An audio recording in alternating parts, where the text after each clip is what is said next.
today, as Wouter mentioned in the beginning, I will talk to you as a member of a large gas company, which is named Air Liquide, but also as the chair of the steering committee of the stakeholder platform of the Certify project, to discuss about why we believe guarantees of origin are critical, and Stephanie already introduced quite well the reason, and what has been done and how it has been done up to now through the Certify project. Can you go to next slide, please? Next. So first of all, a few words about Air Liquide, so that you can understand how and why we believe this is a key topic for us. We are a multinational gas company with around 70,000 employees. We generate a revenue of around 22 billion euro. And we are spread internationally around 80 countries. Can you go to next slide? What is significant to have in mind is that hydrogen is already a significant business for us and for all the players in the industrial gas sector. It started 50 years ago when the regulation on the gasoline and fuel for transport started to be more and more stringent with regard to sulfur content, and when the refining sector started as a consequence to need more hydrogen and started to outsource this hydrogen. As of today, hydrogen for Air Liquide is a 2 billion euro business, and we sell 40 billion cubic meter of hydrogen per year, which is a bit over 1.2 million tons. We do this through pipelines. We have a number of large hydrogen production facilities, 46 hydrogen CO plants, between 40 and 50 electrolyzers in operation. And this allows us to operate a complete supply chain for hydrogen, from production through distribution and to the different market segments which are today using hydrogen, which are mainly and in a very large majority industrial as of today. So this is the reason why when hydrogen becomes an energy carrier and when the scenarios are showing that by 2050 it may increase tenfold quantities compared to, with today. This is, of course, the topic of big interest for the industrial gas industry. Can you go to next slide? So a few words about guarantees of origin, and I would summarize it by the fact that it is empowering the market. And to explain that, I would like, please, next slide. I would like to come back to the 7 usage of hydrogen as they were presented by the study that McKinsey did for the Hydrogen Council back in 2017, and which shows that from production to distribution to energy storage and to decarbonization of all industry sectors and energy use, hydrogen has a very significant role to play. Can you go to next? So the first step, if we want to evidence the environmental benefits of hydrogen is, of course, to be able to characterize the way it has been produced.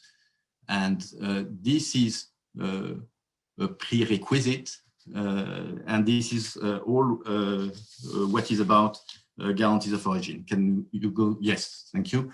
The guarantee of origin is then the first brick allowing to propagate those attributes from production down the stream to the different industrial sectors that will be using it, and to be able to enable them to define what are the actual environmental impact that hydrogen may have on their activities. So it's really about demonstrating the benefits that hydrogen can bring. And if we can go to the next slide. This is really, in the long term, the first link of the chain that will allow in a not so distant future to empower the larger market so that buyers can make informed decision. And we can imagine that 10 years from now, there might be, next to the price tag of consumer goods, there might be renewable content or a carbon footprint, and guarantees of origin will be enabling that.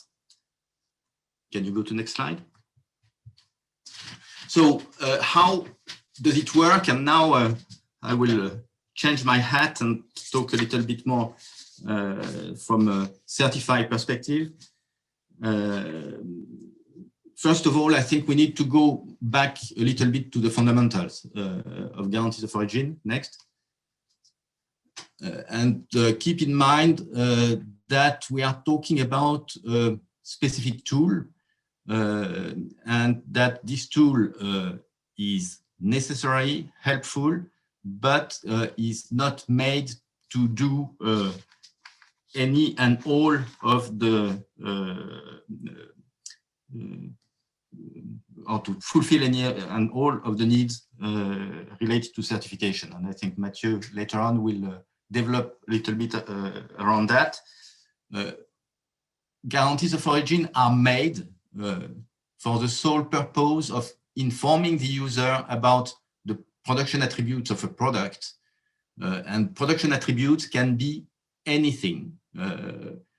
Of course, everybody thinks of renewable origin. It's also about greenhouse gas footprint of the product. It may be the production technology, the type of energy which was used to produce, the geographic origin, any attribute which is deemed as of interest by the market has its place in the list of attributes that may be disclosed thanks to guarantees of origin. Guarantees of origin are providing the guarantee to the user that the quantities he is supplied have been produced within the perimeter of the system which is controlled under the guarantee of origin system. So in this sense, this is a guarantee of production, and it is made to avoid double counting so that the user is sure and is guaranteed that he is the only one able to claim a given batch of production. And this is important to keep in mind.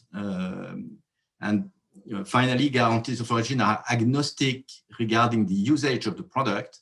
And this is an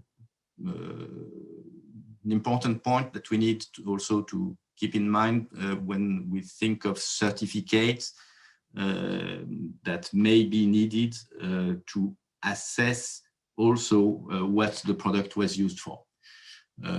We need also to remember that guarantees of origin are not a greenhouse gas reporting system. It's not a way to assess the effect and the impact of the production activity as a whole.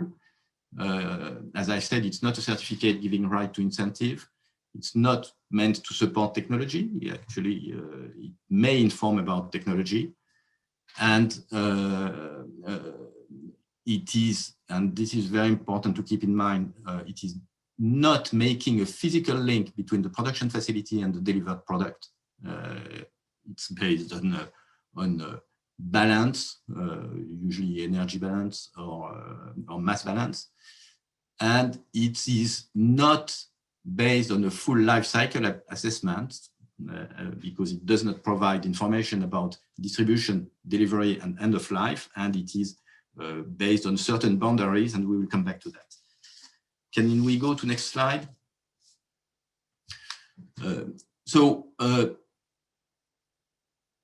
We need to make a small parenthesis on greenhouse gas reporting because this is one of the key and fundamental characteristics that guarantee of origin may evidence with regard to the production of a product. And we need to be very much aware that when we talk about guarantees of origin, we are looking at products in order to inform users about the production attributes of this product. This is a process which is called disclosure, and that this is made using certain rules and a certain perspective, which is different from what you would do if you would evaluate the impact of a project or the impact of an activity. And this is important because there is very often kind of confusion between the different types of reporting. And when reporting about product, you need to make it using product-based life cycle assessment referential, which goes with allocation methods, for instance, and stuff like that, which is made in a different way than what you would do with project and organization. I will not enter into the detail, but if you can go to next slide, I would underline that each of those angles of reporting would use a different type of reference, which are described by ISO or by the Greenhouse Gas Protocol in a quite similar way. The principles are very much the same and are perfectly consistent between the two families of standards. And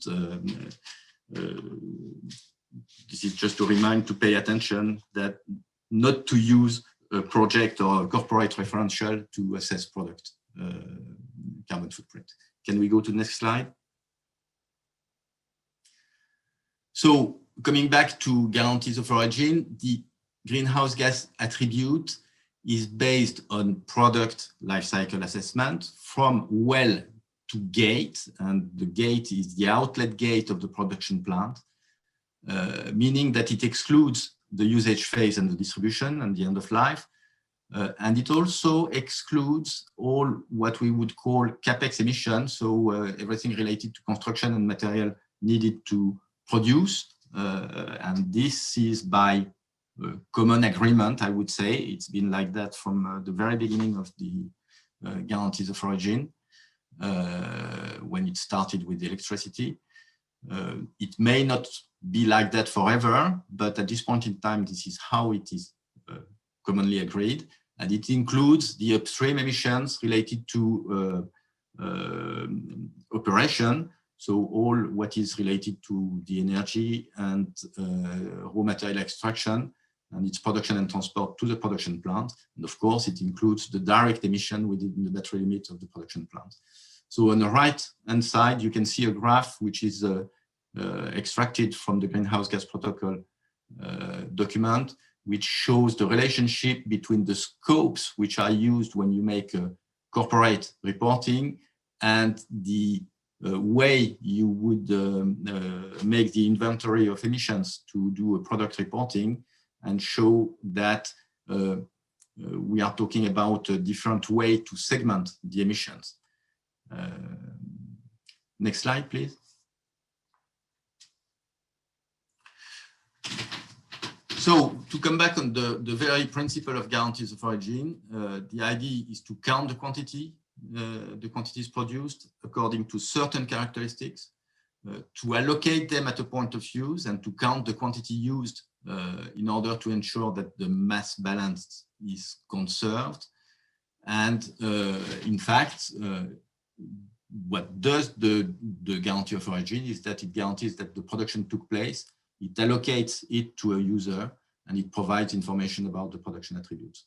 So it was very much detailed by the electricity industry in the last 15 years under the European Energy Certificate System, which is developed under the umbrella of two associations, which are the Association of Issuing Body and REX International, and which is defining how electricity guarantees of origin works.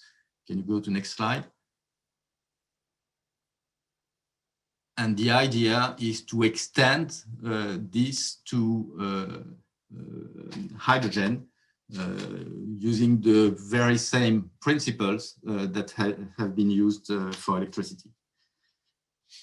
Can you go to next slide? So basically, the key stakeholders to take into account are in a guarantee of origin scheme are of course a competent authority which will accredit the auditors which will characterize the plants, the production plants, and the methodologies that allow to assess the way to define the attribute of product, and which will also, this competent authority, mandate an organization to keep the registry of guarantees of origin and make sure that all the process of issuing, transferring, cancelling is made in such a way that it is fraud resistant and that double disclosure is prevented. Can we go to next? So this is about the general principle of guarantees of origin, and now I would like to quickly go through what has been achieved through the Certify project in order to develop a hydrogen guarantee of origin scheme. Next. Yeah, Certify was developed from 2015. It started at the request of the European Commission, which asked to the Fuel Cell and Hydrogen Joint Undertaking to start a project with the aim of proposing a definition for green hydrogen. Can you go to next slide? So the phase one of Certify landed back in 2017 with a, no, back. Can you go back? Yeah, thank you. One more. No, next. Yeah, thank you. So it landed back in 2017 with a definition with two labels. And I would like to insist on the word label because this is, in fact, kind of way to use the guarantees of origin in order to check compliance with criteria which may be chosen independently from the GO scheme itself. In fact, in order to enable the definition of label, you need guarantees of origin, but the label itself can be defined in many different ways. So Certify phase one landed with two labels. In fact, it landed with a green label, which the request of the European Commission, and green was agreed to be from renewable with a cap on the greenhouse gas emission. And this cap has been introduced to avoid the difficulties that arose when biofuel from first generation came on the market, and where it was found that they had sometimes a carbon footprint even higher than the diesel they would replace. So at that time, the certified stakeholders thought that it was important to make sure that to be called green, you bring a significant benefit compared to the incumbent solution based on fossil fuel. So I will not go through the justification of the 60%. It could be any value, in fact. But at the time the green label was defined, it was decided that to be called green, you should bring more than 60% improvement compared to the major way to produce hydrogen, which is through steam methane reforming from natural gas. And then, of course, the question arises, what if the hydrogen is produced from non-renewable resources, but still it brings that benefit? And it was decided to create a second label, which is low carbon. And low carbon is when the greenhouse gas meet the criteria, but when the origin is not necessarily from renewable sources. Can we go to next? So it's important to keep in mind that the greenhouse gas related to production of hydrogen can be spread among a very large span of values, and that it is not so much technology dependent, but rather raw energy dependent. On the left-hand side, you have the footprint of electrolysis with different type of electricity mix. And if you compare with the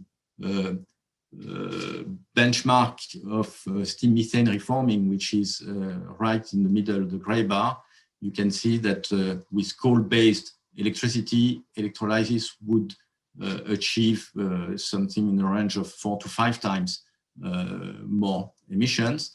And even with the European mix, it's in the range of 2 times, while using renewable electricity, as CAPEX emissions are not considered in the footprint of renewable electricity, you have a zero footprint. So it's very important to keep this in mind, because it gives a lot of importance to the way greenhouse gases are assessed. And coming back to the discussion with the methods to assess greenhouse gas we had just before, it's giving it even more importance. Can we go to the next slide?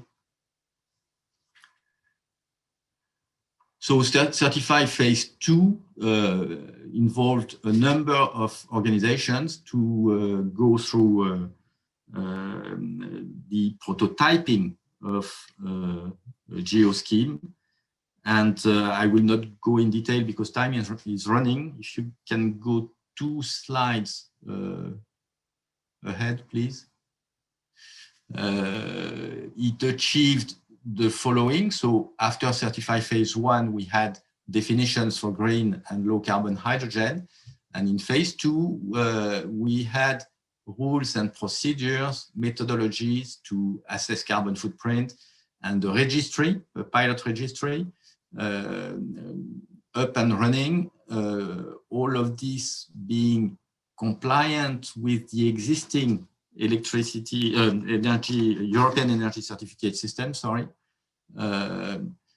All of this being as much as possible ready, and allowing to experience how to issue GEOs in the real life, I would say, thanks to the pilot registry, which has been set up by the Certify team. So 4 production plants were part of this experiment, or are still part of this experiment, by the way. One of them is operated by Air Liquide and was very much focusing on checking what CCS could be, how could it be characterized in the and which methodologies could be applied to CCS, but it also was tested with biomethane using biomethane guarantees of origin to feed this plant with biomethane to produce green hydrogen. We had two electrolysis plants, one operated by Colruyt and the other one by Uniper,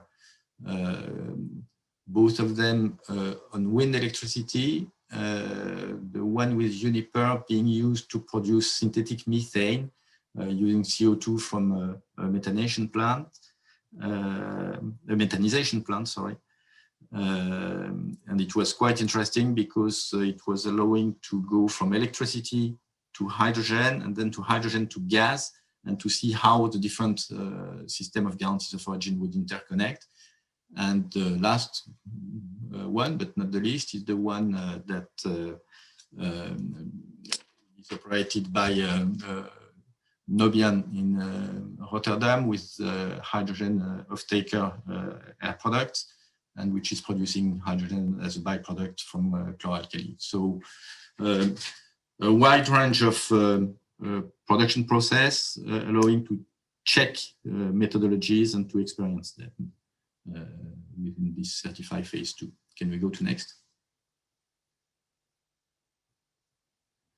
So next steps are, of course, to scale up and to transition to a full EU system. As hydrogen is a link between electricity and gas, in fact, it is a little bit the driving force to harmonize the different energy guarantee of origin system within Europe. And this is ongoing through European standard on guarantees of origin for energy, which is being developed by Sensenelec Joint Technical Committee 14. And the aim is to have a kind of cover document which will ensure consistency between the GOs of the different energy carriers. We need to be very much aware that hydrogen may become transcontinental. There are already some significant projects being developed around it.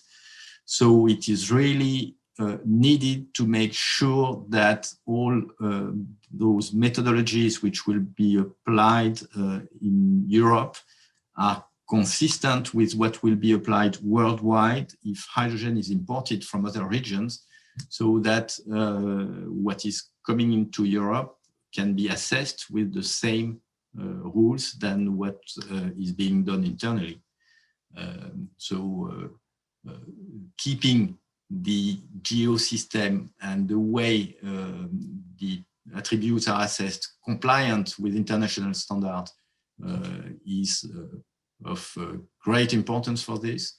And of course, we do need to coordinate with similar initiatives in other geographies. And I think this concludes my presentation. Sorry, I may have exceeded a little bit the time. Thank you very much.